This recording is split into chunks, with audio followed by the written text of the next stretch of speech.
झारखंड में रहने वाले जो गैर आदिवासी, मैं उनको कहना चाहता हूं कि आप पेड़ के नीचे रह लो, पेड़ के नीचे गुंटी बना करके रह लो, तिरपाल टान करके रह लो, लेकिन आदिवासी का जमीन कभी मत खरीदो। अगर मैं आपको बताना ये चाहता हूं कि रांची में वैसे वैसे लोग आदिवासी का जमीन खरीदा है, कोई 15 एकड़, कोई 20 एकड़ जमीन जो है खरीदा है, उस पर जो है कानून का कलम नहीं चल रहा है। और मैं स्पष्ट आपको बताना चाहता हूं कि अगर कानून का डंडा इसलिए नहीं चल रहा है, उसमें आदिवासी लोग जो मिले हुए हैं वो भी जो है उसमें मिल करके वो जो है काम करवाए हैं। मैं आपको बताना चाहता हूं कि इसी जगह कोकर में आपको साधु मैदान है, जैसा कि लोगों ने बताया, वो भुइहरी जमीन है।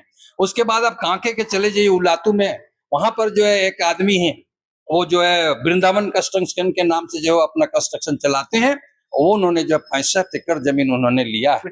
बरियातू में एक हॉस्पिटल है, पल्स या क्या है, हाँ पल्स है, उसको भी लोग बता रहे हैं कि वो भी भुइहरी जमीन पर है। आपको बुकरू में चले जाइए, बुकरू में भी जैसे कि एक संगठन है, और वो संगठन जैसे कि जमीन खरीदा है, और वो जो है करीब 30-35 एकड़ जमीन वो ले लिया है। अगर आदिवासी का जमीन आपको फ्री में भी देता है तो भी वो जो है कि महंगा है। जैसा कि लोग बता रहे हैं, रांची में निकोलियस मॉल बना हुआ है, वो भी आदिवासी के जमीन में। और तो आज जो है कानून का शिकंजा जो है गरीब आदमियों पर चल रहा है।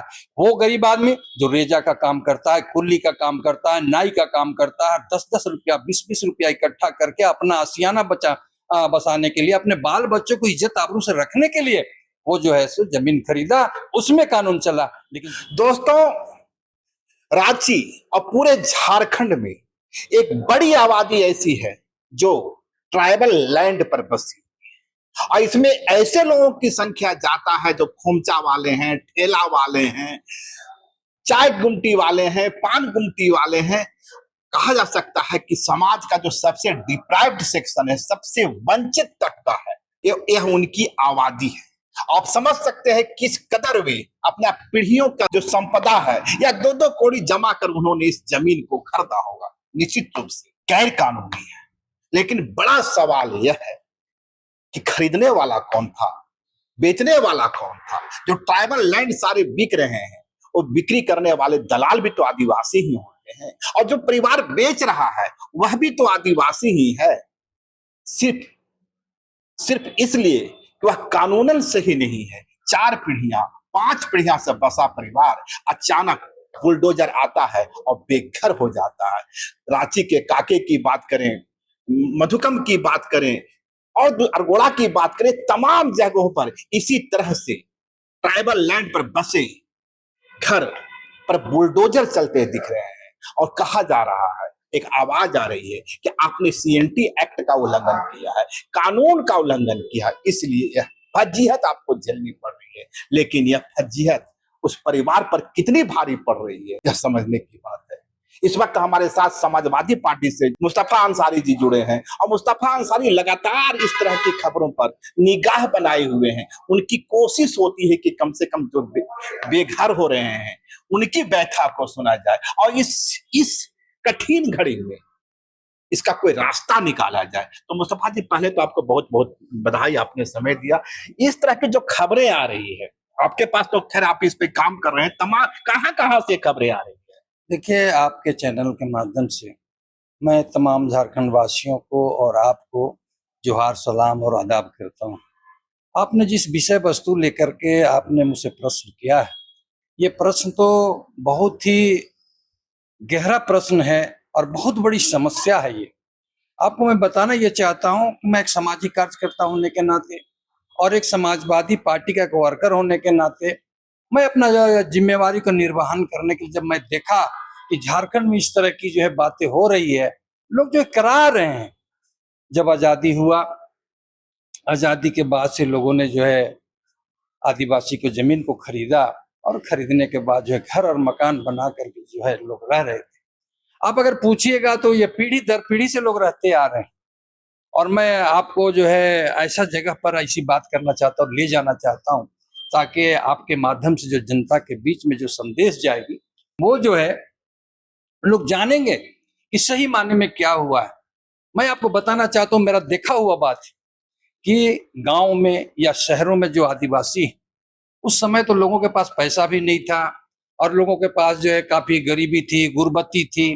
तो वो जाते थे गांव में और कहते थे कि दादा हमार जमीनवा ले ली, हमार छुआ बीमार है।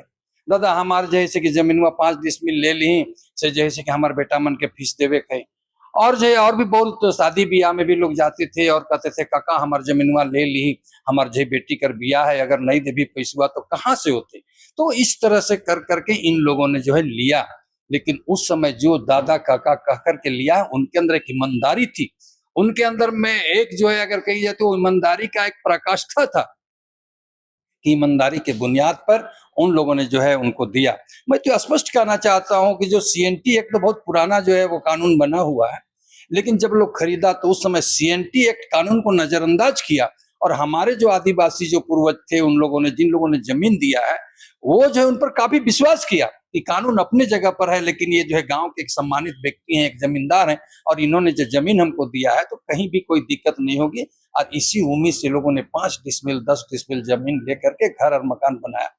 लेकिन 2000 में जब झारखंड अलग हुआ, जमीन का कीमत जब बढ़ने लगा तो आदिवासी जिन लोगों ने दिया था उनके जो उत्तराधिकारी हैं उनके मन में ये बात आने लगी और उनके मन में जो है एक तरह से तो लालच आने लगा कि जो है हमारा जमीन काफी महंगा हो गया है। इसीलिए उन लोगों ने अपना जो है ईमानदारी को, अपने पूर्वजों को ईमानदारी को ताक में रख दिया और जो जमीन वापसी का केस करना शुरू कर दिया। अभी मैं आपको बताना चाहता हूं कि अभी रांची में लगभग 5000 एसएआर कोर्ट में केस पेंडिंग है। सोच लीजिए कि अगर 5000 वो केस जब डिसीजन हो जाएगा, समझ लीजिए कि जो कितने लोग घर से बेघर हो जाएंगे। लेकिन आज जो स्थिति बनी हुई है, जो 5 डिसमिल 10 डिसमिल जमीन लिया उसके लिए जमीन वापसी का केस किया जा रहा है। लेकिन ठीक उसके विपरीत में मैं आपको ले जाना चाहता हूं। रांची में मैं आपको बताना ये चाहता हूं कि रांची में वैसे वैसे लोग आदिवासी का जमीन खरीदा है, कोई 15 एकड़ कोई 20 एकड़ जमीन जो है खरीदा है, उस पर जो है कानून का कलम नहीं चल रहा है।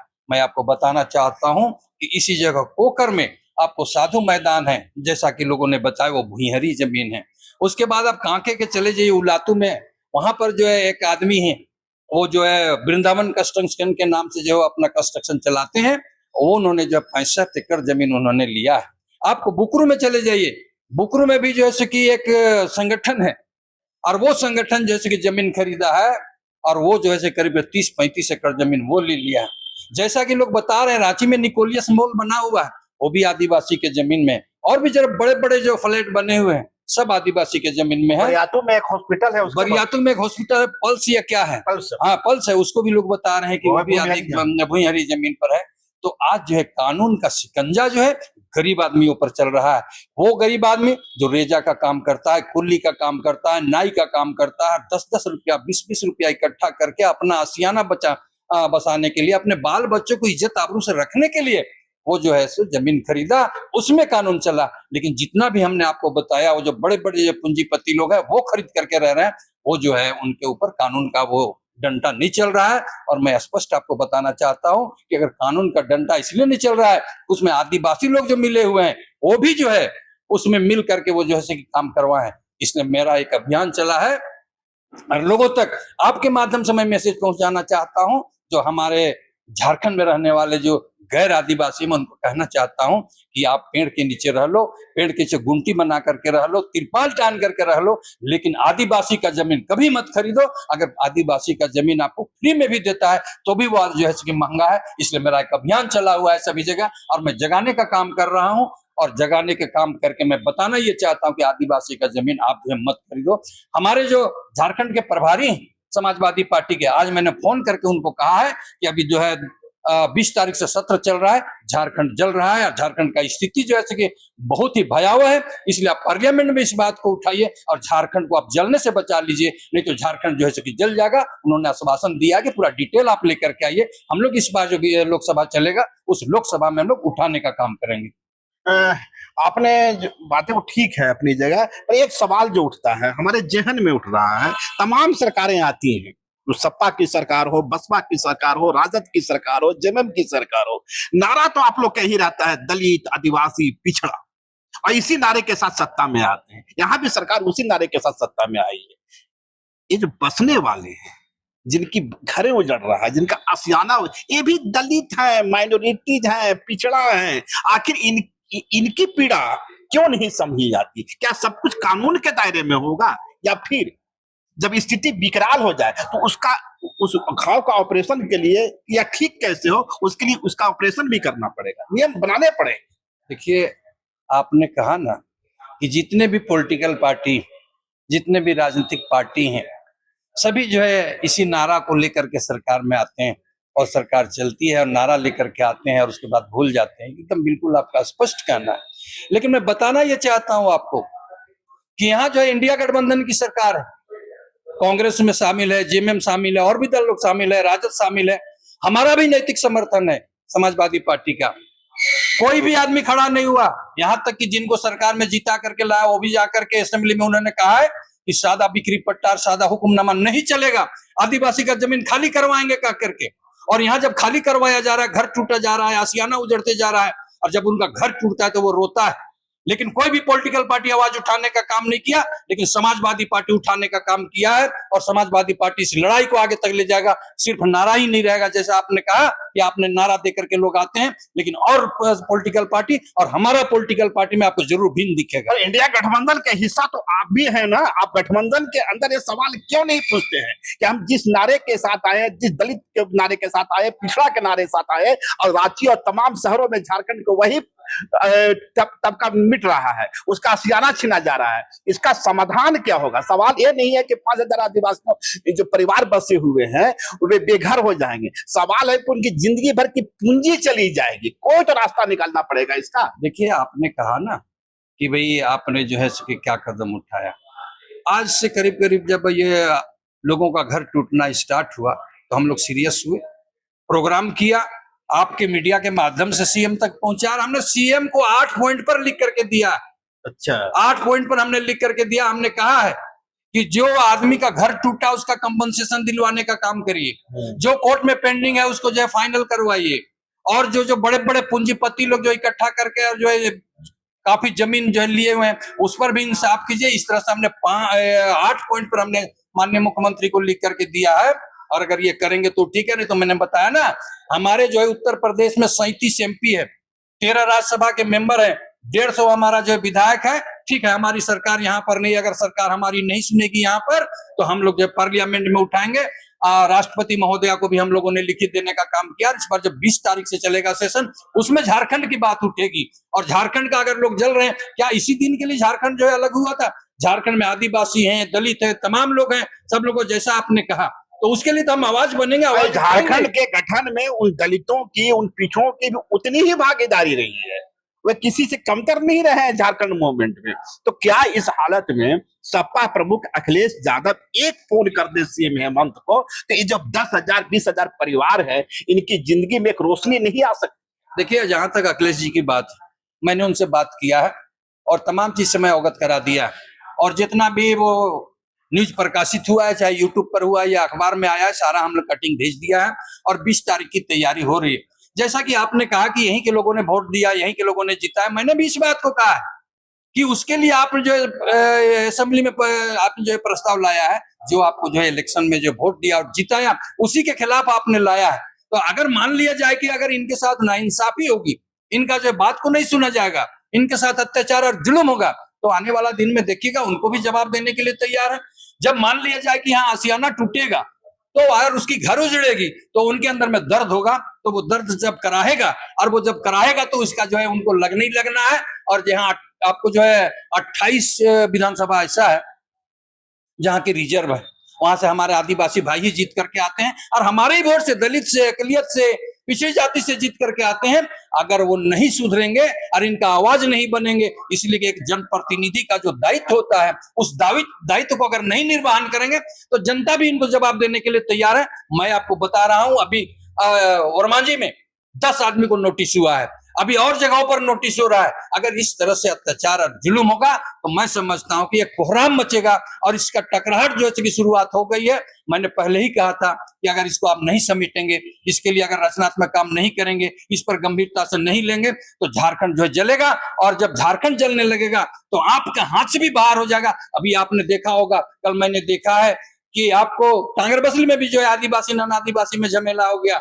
आपको चले जाइए इधर जो गुमला साइड में भी हुआ है, उसके बाद ठाकुर गांव में भी हुआ है, भरनो में भी हुआ है। तो ये टकराहट की शुरुआत हो गई है। मैंने पहले ही सरकार को आगाह कर दिया था कि इसके लिए रचनात्मक समाधान निकालिए, नहीं तो झारखंड जलने लगेगा और आप बचा नहीं पाएंगे। क्या ऐसा कोई फार्मूला निकल सकता है जो बड़े जिसकी आप चर्चा कर रहे हैं, यहाँ के व्यापारियों ने खरीदा है, बड़े व्यापारियों ने खरीदा है, 10-10 एकड़ 20-20 एकड़, आईएएस ने खरीदा है, आईपीएस ने खरीदा है, तमाम लोग खरीदे हैं, और जो एकड़ के एकड़ में खरीदे हैं। क्या ऐसा कोई फॉर्मेशन हो सकता है रूल का कि जिन्होंने 2 डिसमिल खरीदा है, 4 डिसमिल खरीदा है, 5 डिसमिल खरीदा है, उसको रेगुलराइज किया जाए और आइंदा से इस नियम को बेहद कठोरता के साथ पास किया जाए, और ग्राम, क्योंकि पैसा एक्ट भी लागू हो गया है, तो शहर हो या गांव में यदि वार्ड मेंबर के या मेयर की अनुमति के बगैर, गांव में ग्राम सभा की अनुमति के बगैर किसी प्रकार की जमीन की खरीद बिक्री भविष्य में नहीं होगी। लेकिन मौजूदा जो हालात है, जिनका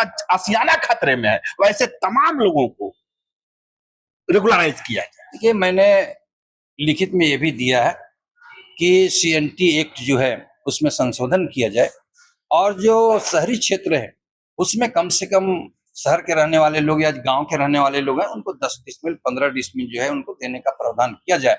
लेकिन जो लोग एकड़ का एकड़ लिए, जिन लोगों ने जो है बड़ा बड़ा माहौल बना लिया है, और जो 30 एकड़ 35 एकड़ जो लोग ले लिए हैं, मैं तो उसके लिए आवाज उठाऊंगा, और मैं इसके लिए जो सरकार को भी कहूंगा कि जो 20 एकड़ और 10 एकड़ जो जमीन खरीदे हैं और बड़ा बड़ा मॉल जो बनाया गया है, उसमें नियम और कानून आप लागू करिए, सीएनटी एक्ट उसमें लागू करिए, एसपीटी एक्ट उसमें लागू करिए। लेकिन गरीब 5 डिसमिल 10 डिसमिल जो खरीदा है, उसमें अगर सीएनटी एक्ट लागू करते हैं तो उसके लिए जो है समाजवादी पार्टी आंदोलन करने के लिए तैयार है। तो ये थे हमारे साथ मुस्तफा अंसारी जी, जिनका साफ मानना है कि जिन बड़े लोगों ने और जिनसे सरकार कहीं न कहीं प्रभावित रहती है, एकड़ के एकड़ जमीन खरीदे, 10-10 एकड़ 20-20 एकड़, उन पर बुलडोजर कब चलेगा। लेकिन बड़ी बात यही है कि ये जो ठेला वाले, खुमचा वाले, नाई की दुकान करने वाले, जूता सीने वालों ने जो 5 डिसमिल 6 डिसमिल जमीन करता है और पीढ़ियों से वे रह रहे हैं, सरकार को आखिरकार इसका रास्ता निकालना पड़ेगा। नियमों में संशोधन करते हुए उसे रेगुलराइज करने की दिशा की ओर बढ़ना होगा, और नहीं तो झारखंड में एक बड़े सोशल टेंशन की शुरुआत होगी। शुक्रिया, नमस्कार। लाइव लगातार के वीडियो को लाइक करें, सब्सक्राइब करें और बेल आइकन को दबाना न भूलें।